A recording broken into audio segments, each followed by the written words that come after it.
Voltamos a apresentar Revista Justiça.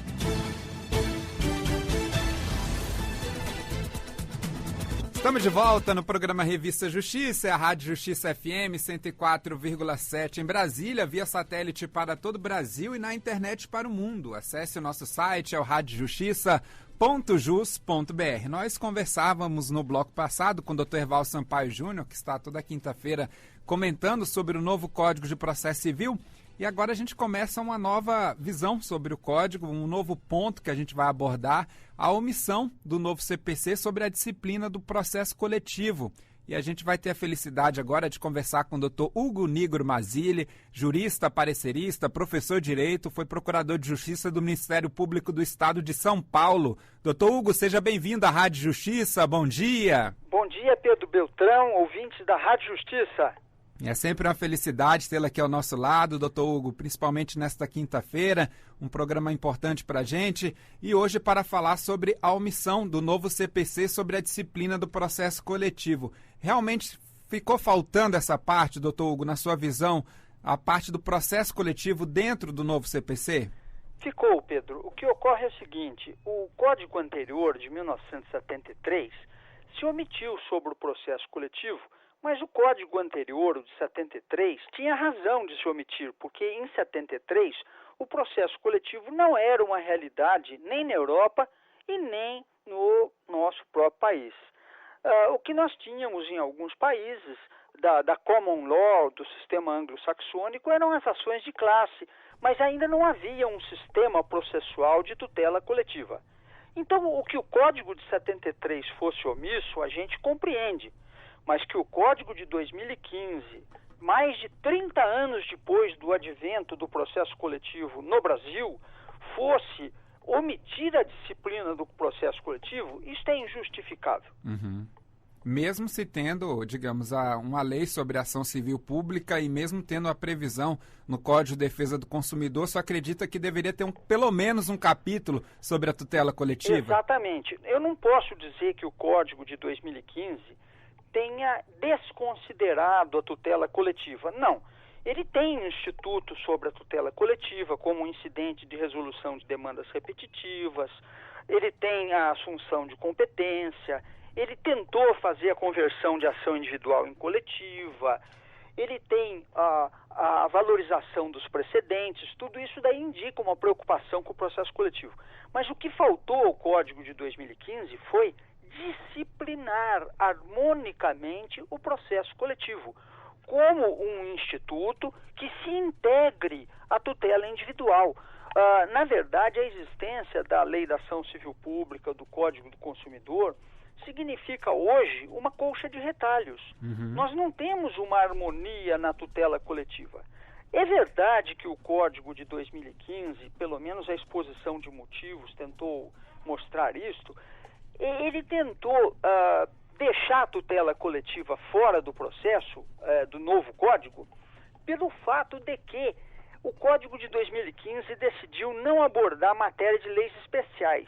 E até porque a comissão que começou a trabalhar no Código de 2015 em 2010 colheu naquele momento a existência de um projeto, era o projeto 5.139, que já estava em andamento desde 2009, que pretendia dar disciplina ao processo coletivo. Então, os juristas que fizeram parte da comissão que elaborou o anteprojeto do Código de 2015, esses juristas pensaram o seguinte: bom, já que nós não vamos cuidar das ações previstas em leis especiais, e já que a tutela coletiva já está disciplinada em leis especiais e também já existe projeto em andamento para disciplinar o processo coletivo, então nós não vamos cuidar do processo coletivo. Só que esta interpretação foi muito leviana, porque o processo coletivo hoje, ele não é ele é uma lei especial, porque quando ele foi feito na década de 80, o Código de Processo Civil já existia. Uhum. Mas hoje não. Hoje que se fazia um código novo, era o momento de se fazer uma disciplina harmônica e integrada do processo coletivo com o processo individual, até porque aquele projeto que é o 5.139, que estava em andamento em 2009, foi arquivado pelo Congresso muito antes da própria comissão que fez o anteprojeto de Código de Processo Civil encerrar os próprios trabalhos. É verdade que sobre o arquivamento do projeto da 5.139 existe um recurso, mas esse recurso está para ser julgado nas calendas gregas pelo Congresso, isso daí não tem futuro. O que se devia ter feito, a meu ver, era aproveitar o momento em que se reformulava a legislação processual civil para dar disciplina à competência, à legitimação para agir, à coisa julgada, às liminares, à execução do processo coletivo, porque todas essas matérias, como eu já disse, são uma verdadeira colcha de retalhos na legislação atual que está em vigor. Pois é, doutor Hugo, o senhor fala de uma disciplina harmônica e eu ficava aqui pensando também desse diálogo que deve acontecer agora do novo Código de Processo Civil com algumas leis, principalmente o Código de Defesa do Consumidor, nessa parte da tutela coletiva. Né? Pelo menos no Código de Defesa do Consumidor tem uma previsão que, em razão do processo coletivo, pode se suspender, né, as demandas individuais. Agora o CPC tem até a suspensão coativa também de processos individuais e coletivos. Tem como se ter esse diálogo também entre o CPC e o Código de Defesa do Consumidor? Pois é, Pedro. Veja bem que coisa impressionante. Este é um dos pontos que mais me preocupam no novo Código. O sistema do Código de Defesa do Consumidor é um sistema muito inteligente, muito bem elaborado e respeita bastante as garantias constitucionais. Por quê? Porque o indivíduo que tem uma ação individual em andamento, quando ele percebe que foi ajuizada uma ação coletiva que engloba o seu pedido, ele é intimado no seu processo individual, o juiz manda dar ciência a ele do ajuizamento da ação coletiva, e pelo Código de Defesa do Consumidor, ele tem o direito de pedir a suspensão ou não do seu processo individual. Por que é um direito? Porque o direito de ação é uma garantia constitucional. Se ele quiser continuar com a sua ação individual, é um direito dele. A Constituição garante isso a ele. E se ele achar mais interessante, por estratégia processual, suspender a sua ação individual e esperar o julgamento da ação coletiva para, quem sabe, se beneficiar do julgamento do processo coletivo, então ele vai pedir ao juiz a suspensão da ação individual. O que faz, entretanto, o Código de Processo Civil de 2015?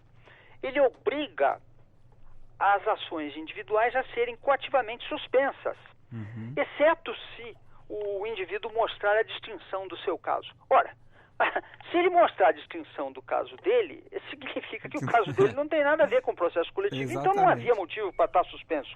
Então, na verdade, basta o caso dele estar dentro do processo coletivo que ele não tem mais acesso individual à jurisdição. Você vai falar, bom, mas pelo menos resolve tudo de uma vez só. Sim, acontece o seguinte, que essa suspensão da ação individual dura enquanto não se julgar o incidente da resolução de demanda repetitiva. A previsão do Código de 2015 é que esse incidente seja julgado em até 1 ano. Ora, Pedro, nós que conhecemos a justiça brasileira, nós sabemos que esse prazo é irreal. E mais, basta que o relator, numa decisão fundamentada, diga que esse prazo de 1 ano não foi possível ser cumprido, que esse prazo fica prorrogado indefinidamente. Então eu lhe digo, durante o prazo da suspensão da ação individual, o indivíduo no Brasil não tem acesso à jurisdição. Isso é inconstitucional. Exatamente, porque acaba tendo uma força coativa de um direito que é um direito constitucional, que é o direito de acesso à jurisdição. Exatamente. Não tenha dúvida nenhuma. Isso é uma coisa impressionante e, aliás, em matéria de tutela coletiva, esse não é sequer o único ponto que me preocupa. Existe um outro ainda, tão ou mais grave.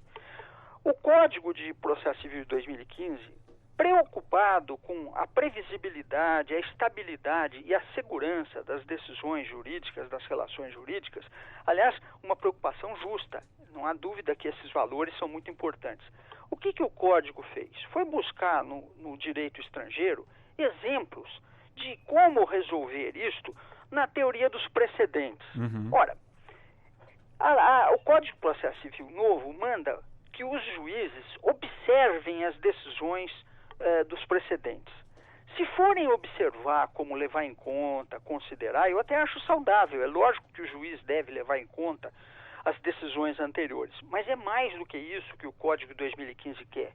Ele quer que os juízes cumpram, sigam, obedeçam os precedentes. Ora, para eles obedecerem os precedentes, vamos ver o que diz a Constituição.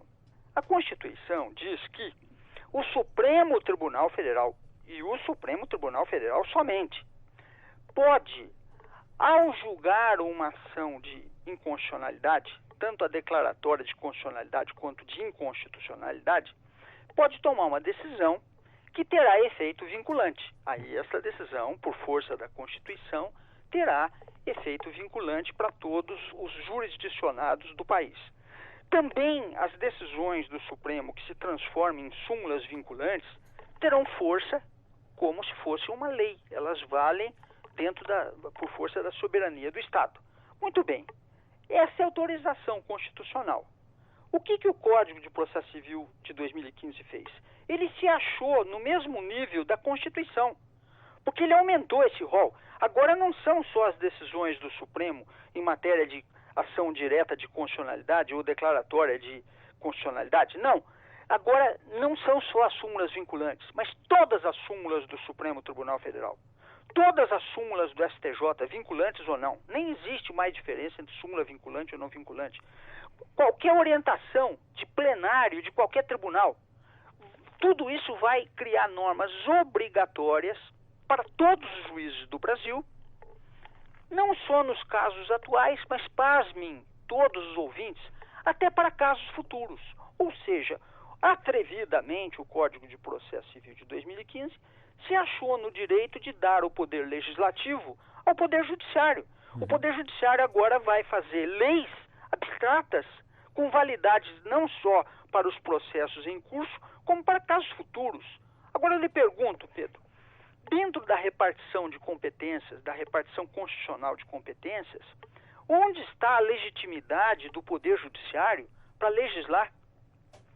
Não tem essa legitimidade. Não é só esse ponto que me preocupa, doutor Hugo. Eu vou até além, porque acompanhando o dia a dia aqui do Superior Tribunal de Justiça, a gente percebe que às vezes se forma uma corrente, tem até precedentes ou súmulas persuasivas, não súmulas vinculantes, mas que às vezes uma turma acaba mudando completamente o sentido de um precedente ou de um julgado, às vezes de uma súmula, sem acabar nem citando o que consta da outra. Então essa insegurança também nessa área me gera uma preocupação.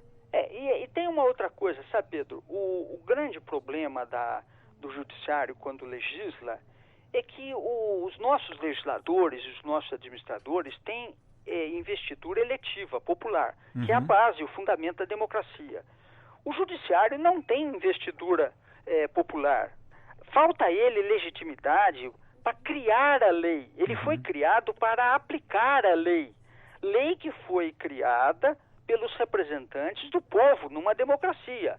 Agora, eles não podem fazer leis abstratas, não podem. E o que é pior, dentro de um sistema em que o judiciário pode fazer a lei, e é o judiciário que vai dizer o alcance da lei que ele próprio criou, nós temos a ditadura do judiciário. Ou seja, vai ser lei aquilo que o judiciário quiser que seja lei, não só em termos de lei posta, mas até em termos de lei futura.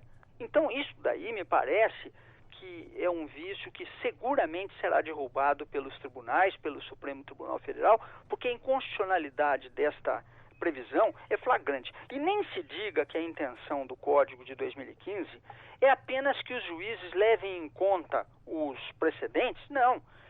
É tão forte a previsão do legislador de 2015 que o artigo 988 do novo Código diz que se o juiz não seguir o precedente, cabe reclamação. Ou seja, a intenção dele é que realmente o juiz fique escravizado ao precedente. Ora, isso daí é inconstitucional. Pois é. Era a forma que muitos até defendiam aqui na Rádio Justiça, doutor Hugo, antes mesmo da aprovação do novo CPC, que eles defendiam a falta de racionalidade dentro do sistema e às vezes também, às vezes duas partes diferentes entravam com uma ação com o mesmo objeto e acabavam tendo decisões completamente diferentes. Então, o argumento que eles traziam era de trazer essa racionalidade e a justiça também dentro, né, desse pedido. Mas da forma como foi feito, eu não sei se foi a melhor forma. Exatamente, Pedro. O problema é exatamente a forma. A preocupação com a racionalidade, tornar a justiça algo previsível, algo seguro, algo igual para todos, isso é um objetivo de justiça social. Agora, nós não podemos fazer isso rasgando a Constituição. Ou seja, nós vamos vestir um santo e desvestir o outro. Nós tornamos a justiça segura e, ao mesmo tempo, violamos um princípio democrático, que é o da legitimidade da criação da lei. Ou seja, o judiciário não pode criar a lei. O que nós precisamos fazer é criar mecanismos para que aquelas decisões contraditórias sejam expurgadas do meio jurídico. Por meio de qual? Por meio de recurso, por meio de revisão, por meio de uniformização de jurisprudência, mas por meio do nosso sistema legítimo e não por meio de um sistema novo que foi, vamos dizer assim, inspirado no direito estrangeiro, mas o direito estrangeiro tem outro embasamento de lei maior, outro sistema. Nós não podemos pegar impunemente o que se fez num outro país e importar para o nosso como se fosse a mesma coisa. Veja o que aconteceu, por exemplo, a exposição de motivos do Código 2015 disse que usou uma inspiração do direito alemão, porque em 2005 lá eles instituíram uma inovadora ação de massa. Entretanto, vamos verificar o que foi feito de verdade. Em 2005, na Alemanha, foi criado foi criada uma ação cujo objeto era limitado a controvérsias relativas aos ilícitos no campo financeiro. E ainda assim foi criada esta ação apenas como uma experiência a ser testada, que se fosse bem sucedida, depois poderia ser aproveitada e estendida a outras hipóteses. O que se fez no Brasil? Fez o contrário. Aqui no Brasil não se fez nenhuma experiência, pegou-se algo que nunca se experimentou e, em vez de testar, já codificaram. Ou seja, a meu ver, me parece que nem o exemplo que foi usado como modelo, nem esse exemplo foi seguido. Pois é, e a tradição, doutor Hugo, até do nosso país, né, como da civil law, será que atualmente começa uma modificação? Eu gostaria até que o senhor comentasse isso, porque parece que o eixo começa a inclinar para a common law a partir desses precedentes, né? A tendência de observância e até os termos que constam da lei do novo Código de Processo Civil, como o senhor citou aqui nessa parte, né, de suspensão coativa dos processos. Será que o eixo começa a inclinar para o outro lado agora, o lado da common law? Mas, Pedro, essa mudança de eixo, ela é possível, sem dúvida, mas ela precisa ser feita na lei maior.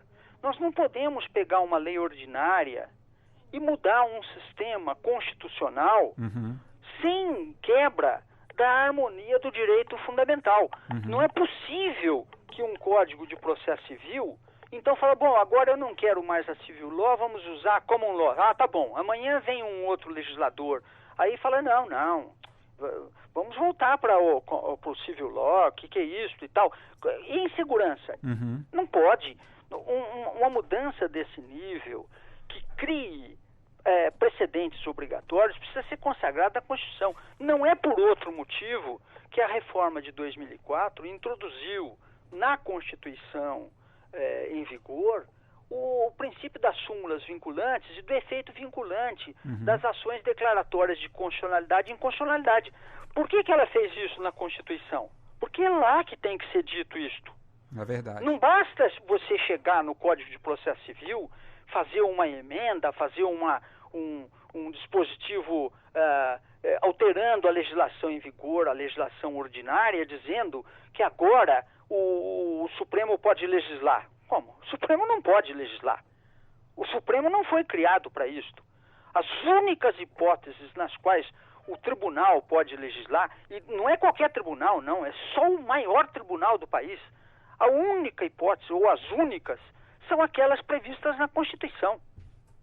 É verdade, por isso que tem um processo mais longo e um processo de uma maior envergadura e com a maior dificuldade de aprovação e modificação também, Exatamente. que é o processo, né, de proposta de emenda constitucional, Exatamente. que passa por 2 turnos, que passa por 2 casas, que tem um core específico, enfim, há todo um procedimento, né, na nossa Constituição para que isso aconteça, e se isso começa a acontecer por lei ordinária, a insegurança, como o senhor falou, vai ser muito grande, doutor. Exatamente, Pedro, isso que me preocupa. Eu vejo no Código de 2015 coisas boas, não vejo só esse aspecto negativo, que é gravemente prejudicial à segurança jurídica, mas existem coisas muito boas.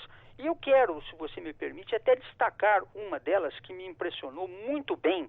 Agora, foi uma coisa que eu acho que vai trazer um benefício muito grande ao nosso país. É o seguinte, os artigos 303 e 304 permitem a extinção do processo com a concessão de tutela antecipada, em caso de urgência, quando não for interposto recurso. Vamos explicar isso ao ouvinte de uma forma mais simples. O que isso quer dizer? Quer dizer o seguinte, se numa ação, havendo urgência, o juiz conceder uma tutela antecipada, se aquela tutela antecipada, uma vez concedida, não for objeto de impugnação recursal, o caso será arquivado e encerrado ali mesmo. Vamos dar um exemplo concreto. Você imagine uma pessoa que invadiu um terreno e está usando uma posição de força para ficar naquela situação de fato. Muito bem, no sistema processual em que o lesado vai procurar justiça, existem recursos, esse processo pode levar dezenas de anos, perícias, provas, até o juiz lá na frente ver quem é que tem razão. Muito bem. Suponha que o juiz, à vista da urgência do caso e baseado nos elementos de convicção que já foram fornecidos pelas partes até aquele momento, suponha que o juiz conceda uma tutela antecipada dizendo o seguinte, não, o João, que foi desapossado da posse desse imóvel, tem razão, vai voltar para lá. Ou quem vai ficar na posse não é o João, é o José, e ele dá uma decisão, uma tutela antecipada nesse momento. Se não houver recurso, o caso está arquivado. Uhum. Isto resolve 90% das controvérsias. Eu já ouvi dizer que não vai resolver nada, porque todo mundo vai recorrer. Não é verdade. Hoje o sistema favorece quem? A procrastinação. Se o juiz der uma decisão razoável, fundada na prova dos autos, com uma mediação de uma autoridade imparcial, ele muitas vezes vai dar uma decisão correta, uma decisão justa, que compõe adequadamente a lide por meio de uma autoridade imparcial do Estado. Muito bem, que interesse teria a parte que não tem razão de recorrer?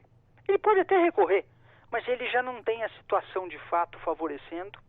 E o que é pior, o ônus agora de promover o processo é dele que está errado. Uhum. Então ele não tem interesse nenhum de levar adiante uma coisa que vai ser cara, custosa, demorada e que nem a procrastinação não vai ajudá-lo.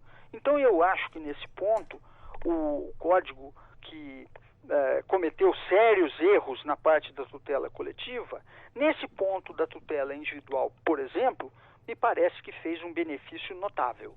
E nós queremos agradecer, como sempre, o Dr. Hugo Nigro Mazzilli, jurista, parecerista, professor de Direito, foi procurador de Justiça do Ministério Público do Estado de São Paulo. Toda vez que fala de Ministério Público, é lógico, vem à minha mente o Dr. Hugo Nigro Mazzilli. Todo esse tempo aqui na Rádio Justiça, quando falava, não, direito difuso, Ministério Público, sempre tutela coletiva, sempre vinha à mente os ensinamentos do Dr. Hugo. Então, Dr. Hugo, eu quero agradecer por todo esse tempo de participação com a gente aqui na Rádio Justiça, a gentileza, a atenção e as explicações, como sempre, trazidas aqui de forma bem direta, didática, bem clara aos nossos ouvintes. Muito obrigado em nome de todos os ouvintes da Rádio Justiça. Obrigado, Pedro Beltrão, e felicidades e parabéns pelo seu sucesso no concurso para Procurador Federal. Sentiremos muito a sua falta na Rádio Justiça. Muito obrigado, doutor Hugo. Um grande abraço. Obrigado.